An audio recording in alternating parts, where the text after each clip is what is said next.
Programme अलहमदुलिल्लाह बहितरीन रहियो आहे। हर साल वधि खां वधि माण्हू शिरकत कनि पिया। लंगर कटो मलीर सॼे सिंध मां कुछ मां माण्हू ईंदा आहिनि। अक़ीदत सां अल्लाह ताला सभिनी खे खैरो आफ़ियत सां संदनि माॻनि ते पहुचाए। इंतिज़ामिया ॾाढो बहितरीनु इंतज़ाम कया जेके असांजा अॼु कहिड़ी कहिड़ी तकरीबूं साईं हिते कहिड़ी कहिड़ी तकरीबूं नात जी हमद इहो ॻाल्हि नातपानी थींदी आहे। आमतौर ते उलमा ईंदा आहिनि, उन्हनि जो लेक्चर हूंदो आहे रसूलुल्लाह जी सुन्नत ते शरीयत ते ऐं संदन ज़ात अक़दस ते।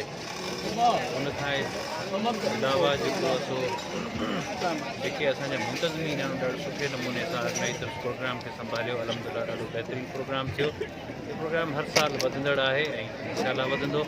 ॿिए दफ़े इहो प्रोग्राम असां शिफ्ट करियूं पिया ॿी जाइ ते, मदरसे जे बैक साइड ते। हिते प्लाट कुझु वॾो आहे, हिते माण्हुनि खे थोरी तकलीफ़ थिए थी। नेक्स्ट जेको ईंदड़ जलसो आहे अल्लाह जे हुकुम सां उहो बहितरीनु थींदो। उन में इहे जेके पार्किंग जूं या जेके ॿाहिरि माण्हू वेहनि था उहा का बि तकलीफ़ कोन थींदी। अलाह करे सभु ख़ुशि आबाद हुजो। महिरबानी।